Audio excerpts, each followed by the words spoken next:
Okay, Poshe, let's begin with you. What do you make of the situation with Chrisland right now and with those kids? By the way, the school has released a statement saying 76 of those kids were on a trip to Dubai for that competition. And out of the 76, they say 71 maintained, or were disciplined enough not to go below standard. But 5, were the ones they have sanctioned so far. But in any case, they also did mention that they ensured that the girls, the female pupils, were booked for at the 11th floor, on the 11th floor, and the boys on the 4th floor. And so there were measures put in place to ensure that, things like this don't happen. Anyway, what do you make of this? Let's hear your thoughts on this. Well, I have a lot of thoughts about it. Yes, 76 children went, so the 5 that were below par, we should throw them away with the bathwater. And the remaining 71 children, what is the assurance? Is it because their own act has not been recorded, or we don't know what happened? At the end of the day, a number of children in the room. A lot of those children viewed the video or viewed the act live. A lot of children have seen the videos. Parents have seen the videos. All those children, they need professional help. They need to see a therapist. They need to be debriefed. They need help. So it's not just the 5. We don't know what else has happened since there was no duty of care generally. So the duty of care may have failed and 5 of them may have been exposed, but what else happened? Because it didn't come out in the limelight does not mean that a lot of atrocious things might not have happened. Let's talk about the duty of care real quick, so that before we miss that thought. By duty of care, you mean that the teachers, the guardians, those who were responsible for watching the kids didn't do enough? No, they didn't do enough. But is it possible, though, that after light out, these kids who did this, if these kids were capable of this, they could have, found a way to sneak out of their rooms to get this done? Is it possible? The thing is, even if they snuck out of the room, you have to think, when you're taking children out, even if you're taking them a mile away, you do a risk assessment. What are the things that can possibly happen? One of the reasons why we reduced taking our children on excursions at the first school is because we think about the security, kidnapping, and all the things that can possibly happen. So when you are taking children out, you think, what can they do at night?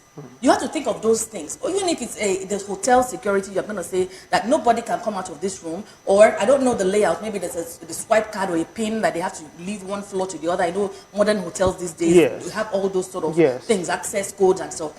It must be ensured that those children cannot move from one block to the other. Because let's now forget that she went to the boys' place. What if in that hotel there was a pedophile, an adult pedophile, and got that girl, strangled her, killed her, abused her, kidnapped her, or anything could have happened to that girl? Forget that she went to the boys' room.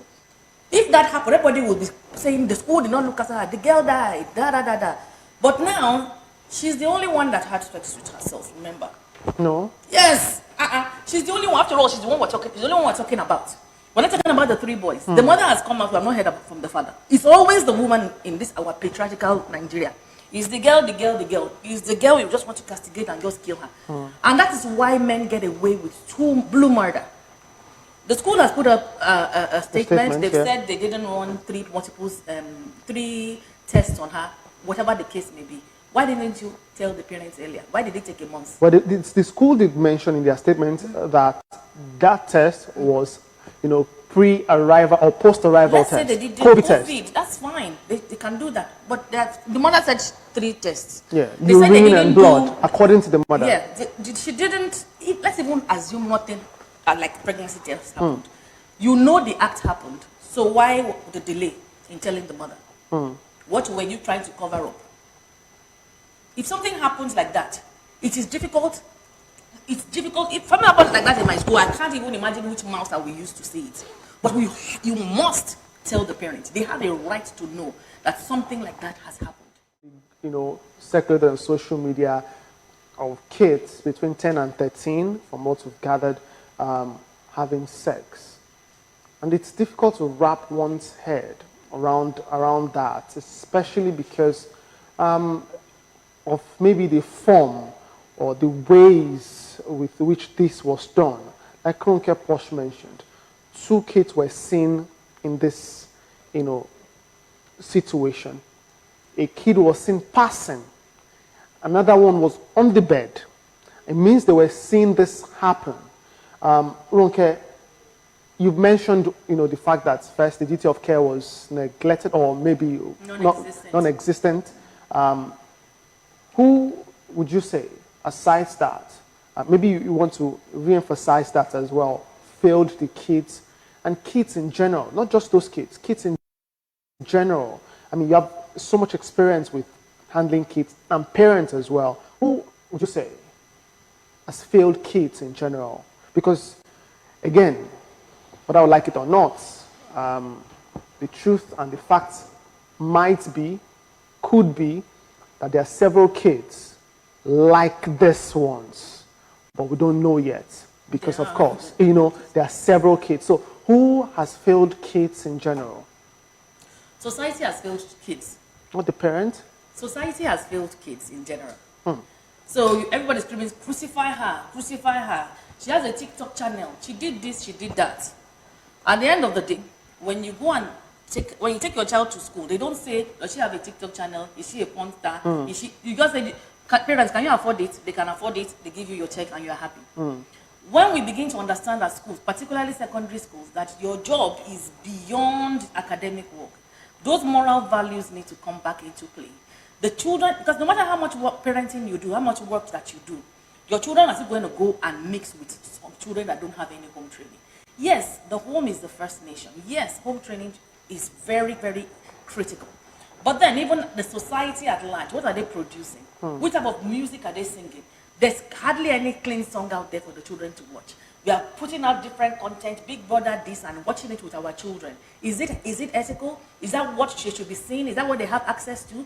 Birthday parties, the music that they dance to, all sorts of things. I know that everybody wants to put pressure on the parents. Yes, they're already suffering for their sins. This is a lot for anybody to absorb.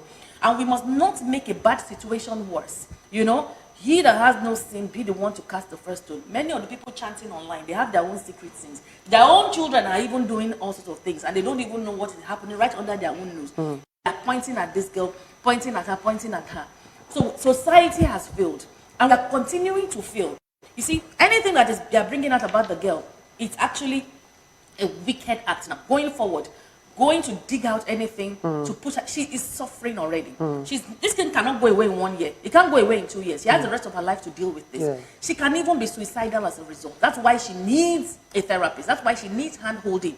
They need to start again with that girl. It's going to be a difficult project for her entire family. Well, we'll come back to what needs to be done to help her, help other kids as well. But let's talk about and emphasize the need for censoring content in general. And by content, I mean even as low as conversations we have before or around kids. So I was just making an example with my colleagues in the newsroom just before the show started about how we'll be having conversations and we're not conscious that kids are around or persons who shouldn't be listening to such conversations. We're having adult conversations. We're talking about even beyond,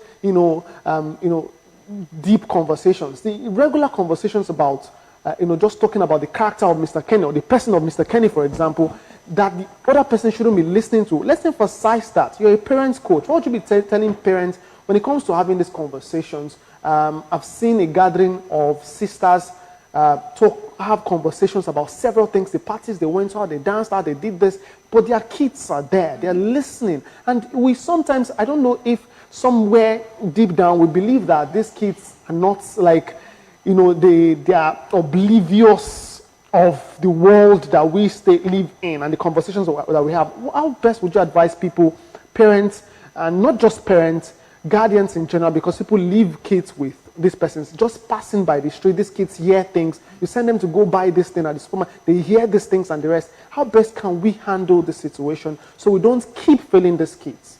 I think I can say the theory of it, but it's a difficult thing to do. Except you are an intentional parent and you don't actually want to expose your child to those sort of things. We have to limit the aunties, the uncle, all those sort of things. And they will say, they want to put food on the table. And we have to begin to tell young couples especially that it's not by force to start having children if you're not ready. Stop saying 9 months from today, putting pressure on them. Because many people are not ready to have these children. And that's why they hand them from house girl to house girl, house boy to house boy, and auntie to uncle, and they get influenced and abused as a result. Now, the conversations that are happening, we are the programmers. These children are just like blank laptops. We are the one that would install different apps into them, install different software into them, and they become who they are. And that's why I cannot blame that girl too much. She's only lived about 10 years in her whole life. What has she done? She can't drive, she can't do many things, but she's already doing all these things because she has absorbed it from the environment. Children absorb things from the environment. So we must be intentional about the exposure that they have. So the TV programs that they watch, like you said, the conversations that they watch, the places, even if you take them to the hairdressers or the barber's shop, you must be conscious of the people there. What are they going to be saying? What are they going to be doing? So the environment is not sterile, but you must make sure that you preserve the innocence of your child as much as you can. Parents who may be right now listening to this conversation and still do not know how to do, because the mother, Julian's mother, right, why she made that video calling out for help, she mentioned that Julian has a phone. And there are parents who still do not know how to do parental controls and checks for these phones, for these devices, so they just allow these kids to enjoy these devices. I mean, how can a child of 10, from what we gathered, unconfirmed reports, have social media accounts, and she has a fans-only page, if you know what that means, fans-only page, and how can she have that for a while, and our parents do not know, or maybe know and tolerate that? So how can parents deal with this situation? Parental control for not just their devices, for the kind of content they see on television, how long they stay on TV and the rest. We can't control everything our children do. I'm sure there are things you've done your parents didn't know about. Absolutely. So we will never know everything our children do, but we must understand that it's the home training, it's the upbringing, and it's the controls that we put in place. If you can't do it, learn it. If you can't absorb it, get someone who can do that for you. I mean, I work with children that their parents don't know how to do it, but they got somebody in to help them, and they get notifications if the child tries to access a certain kind of website, maybe it's 18 plus or something like that. Those things are there, and don't always think it's the free ones. Sometimes you have to do a paid service to get the results that you want. And the thing is that these phones, you see, you buy it with your money and it becomes a god in your house. It makes no sense to me. The thing is, my daughter is 16, she has a phone. When she's going to, there's a cutoff time. During the term, she doesn't use the phone, except if they're doing online school. And she has parental controls on it. I get reports on it. When she's going to bed, she can't have her phone. So she has an thing. I can't tell children not to be on social media. My daughter has made a lot of money, as I'm talking about a lot of money on social media from the book that she authored. There are children making millions online. So it's how they use that phone. And the monitoring. So, and the monitoring. So my daughter has Instagram. She has her Instagram page. I manage it. She doesn't even have the password to it. If she wants to check it, she comes through my phone. So she doesn't have access to that Instagram phone. But for me, it's not controlling my child. Because if, as I am now, I'm here, she's at home, and she has her phone. And she's not going to go and be, the first thing that she wants to do is not to go and, I know that much. Because the emotional connection is there. We've built it. I have taught her many things. My daughter knew so much about sex and masturbation even before she was 10 years old. Because I did not want her to go to secondary school and be told the wrong information. So we have formed a relationship, and also the fear of God is also there. So even when she stumbles on something, she will come and tell me. She's not afraid. I'm not one parent that will beat her and everything. You know, some of the children cannot even tell you what they encounter online, because the minute they do it, you're already shouting, you're already beating them and all sorts of things. So the most important thing is to build a relationship with your children, and you must also equip them with knowledge. If you don't equip them with knowledge, just say, don't go there, don't go there. That is when they will go there. The first time that I watched porn in my life, it was because my brothers and some people were watching porn, or whatever it was. No, it was my uncle actually watching it. And my sister and I, we came to the room and they all scattered and we were just, hello, just doing all sorts of things. When they left, I said, I want to go and see what it was.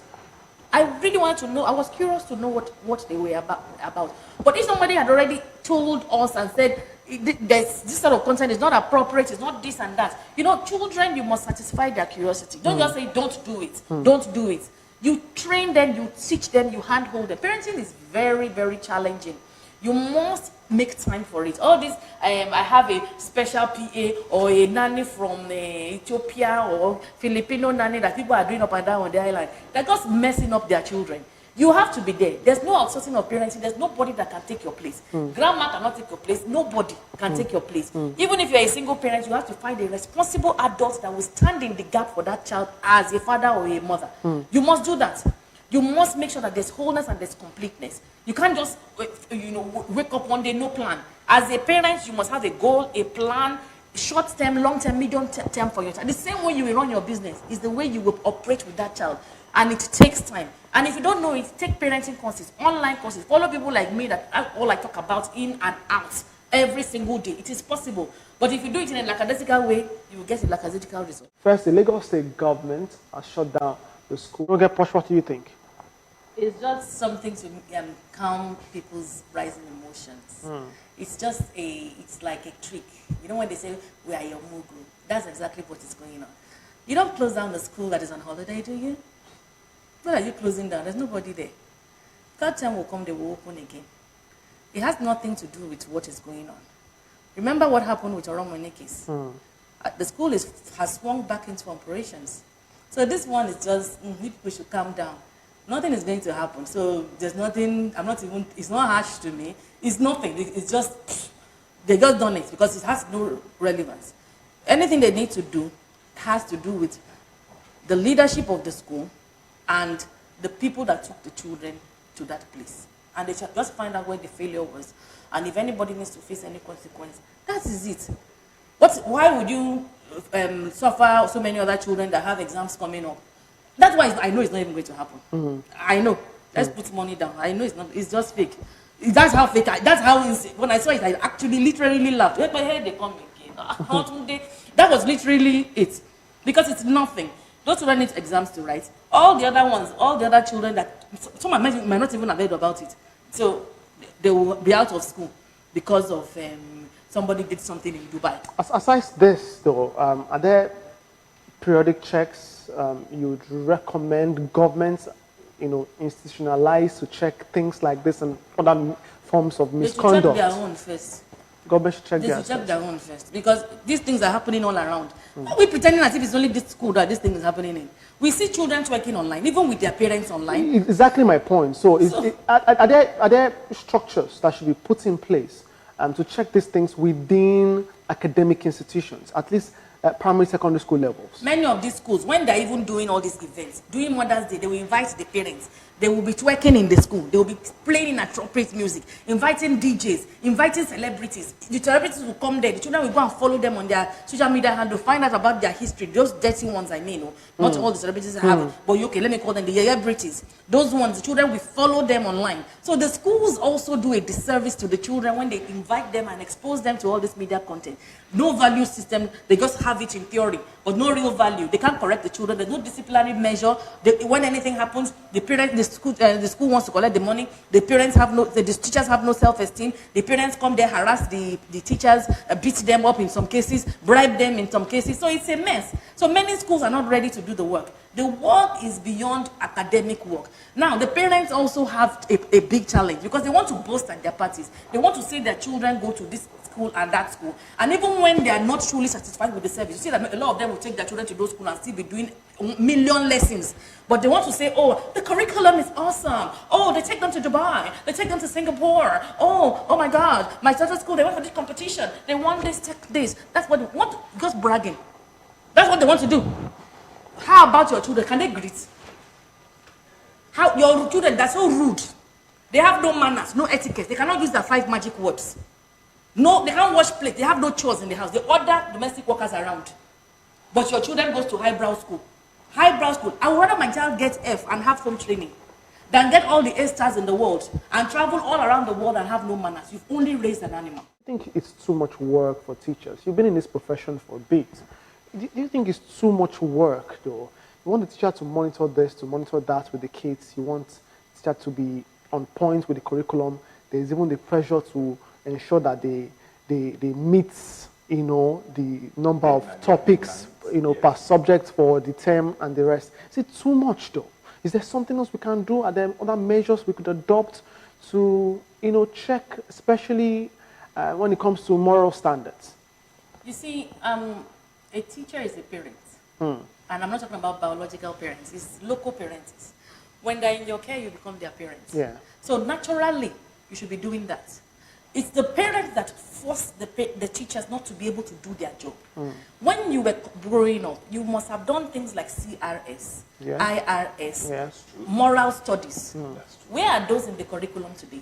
The curriculum is not the subjects that a child does. The curriculum is a total experience. It's a total package. Yeah. That total package must include the moral values of the child. It's even part of the hidden curriculum. There's something that the school has what they call a hidden curriculum. It's part of it. And when you see that the child is failing, you must ensure that you do that work. So for example, in our own school, we track mental health of our children. We ensure that our children are upright. If we see that there's a challenge, we address it. If we see that it's even that they're scruffy or they're coming to work late, we begin to address those sort of things. If we see that it's their faith, and we're not talking about being a church now, we're just talking about basic faith. Some of our children, they don't even know the Lord's Prayer. They don't even know how to say the grace. All those things, many of us learned it in school. So for us, for example, at the Poshe, this Easter, for example, we've invited our own children, and we had a good time with them, a good immersion. This is over and beyond what we even do during the term. And we had a 10 to 4 p.m., which was about 6 hours of us talking about moral values, talking about social vices, talking about bullying and all the other things, all sorts of things that happen.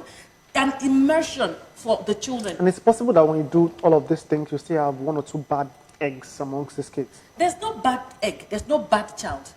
Children are an output of programming. Okay. It is the parents. You would know that it's the parents and what they expose the children to, or the school and what they allow them to do. And that's why, as a parent, you have the responsibility of making sure that the environment you take your child to is healthy. Now, when the school is being run, there are different people from all walks of life that come into the school. Now, as a parent, you have to be able to censor and scan. You don't want to homeschool your child, but at the same time, you are thinking, who are the children in this school? Some of them may be doggy, some of them may be okay. It's for you to scan and say, okay, who are the children's friends? What sort of things are they doing? What is the boarding school like? You have to be going to school with your children these days. You don't just send them to school, put them on the school bus or tell driver to drop them. You have to go there and know their friends and know exactly what is happening. What are you comfortable with? I'm in the system, and I will tell you that I don't trust the system. Because number one, if you go to the teaching schools, the teacher training schools, you find a lot of malpractice there. A lot of people have bought their certificates. A lot of people have been forced into the system. They do not love the children and they do not love teaching. They are just there to mark time or just make some money whilst they are at it. As we begin to drive home our points gradually and wind down, let's talk in general about measures. Now, I know a lot has been said already. Measures to put in place, standards that mustn't be compromised going forward to ensure that these kids bounce back, self-esteem-wise, and the rest. So we have, well, according to the school, 5 kids who are, for want of better words, in the eye of the storm right now. What do we do? There's only one child in the eye of the storm. There are several. I know what you're trying to do, Ronke Poshe. Okay, and that's because a lot of persons are talking about the 10-year-old girl right now, Julian, because of course, She's a girl. Well, first, she's a girl. Society expects that, the girl should be, I suppose, this certain way and not the boy. The boys are stars. They did a good job. No, they didn't. They are not pros. Okay, it might be difficult for these kids to get back to that same school, the same class. You would wonder how other kids would look at them first and foremost. How maybe other parents would, tell their kids to relate with them and the rest. How best can we help these kids? And then other kids, we don't know, probably struggling with the same situation right now. There are kids, like you mentioned in one of the submissions, who maybe are going through that or have done this same thing, but we don't know. And so how best can we help these kids first and foremost? The school has to take responsibility because it happened in their care. All those children need professional help, all of them. Those parents that are coming out to say that their child did this and that, please keep quiet. We don't want to know that. Just face your child. Whether your child viewed it for 10 seconds or 1 second, that child still needs to be detoxified. They need a debriefing. They need a psychologist or even a psychiatric doctor at this point in time to know exact, so that whatever has been installed in there will be uninstalled. So because a child watches pornography does not mean that they will become porn stars or they will become anything. I watched porn as a child and here I am today. I'm not addicted. I've not watched it in too many years. So I won't say it's the end of the world. However, they need care. Those children, I'm for the girl child. I've always been for the girl child. That particular girl, to be a disservice for them to return her to that school. If they send her to that school, then there's no love. They cannot and they must not. I don't even know how she went to school afterwards. You know, that her mom said she kept saying she didn't want to go to school because she knew what was already out there. She knew the threats she was already facing. Now, her friends, everybody said, don't play with Lakbaja, don't play with that one. Don't talk to her, she's a bad girl. The labeling will be there. If it's my child, and she is my child, I will change her name. I will change her school. If she can leave this country, she's out. I will get her as much as I can afford, a psychologist, a team of experts to work with her. A new life. A new life completely is what I'm going to give that child. I'm not going to give up on that child because let me tell you something, that child is still going to be great. That guy is going to shock you, Nigeria. That girl, you are going to hear her name. It's not over for that girl. It has only just begun because those that have the greatest battles, they are the greatest winners. So if you like, keep sharing those videos. If you like, keep sharing her social media page and labeling her. She will shock you. Just before your final thoughts now, as we wrap up, real quick. Okay, so we've spoken about standards and morality and the rest. Again, there is the conversation about sex education. A colleague was just sharing with me how, these parents in church, they were going to, after I think a church gathering, she got home and was like, okay, daughter, let's talk about sex education. The child was like, mother, what do you want to know? I'll drill you. Let me educate you. So, how best can parents address or speak with their kids when it comes to sex education? How best can society handle this too? I think it should be part of life. You see, I will never go to a child and say, let's talk about sex education. In this 2022, what's the meaning of that? Babies will train you about sex. So what are you talking about? If you don't know how, then go and learn how. It's a subliminal thing these days. It's a normal conversation. We don't get into the room and say, come, let me tell you something. Can you come? The children will be looking at you and say, look at this fool. They'll be looking at you because they know so much. So you need to make it a normal conversation, talking about erections, talking about periods with your children. Are you on your cycle? Is there something, are there changes in your body? When you wake up in the morning, this happens to you, let it be a normal thing. And if you don't know how, learn it. I have all these videos on my YouTube channel. Go and learn from people that know how to do it. Don't believe that parenting is innate and you know how to parent a child. You know how to communicate and speak to a child. Don't assume you do know how to do it. Learn it. Parenting is to be learned. Don't say there's no manual. There's too much information out there. It's only the ignorant people that will say that there's no manual these days. Nobody can teach me how to raise my child. People can teach you how to raise your child. If you don't want to learn, then you are proud. Poshe for coming. She's a parents, coach, therapist, and school leader at the Poshe schools. We appreciate your coming.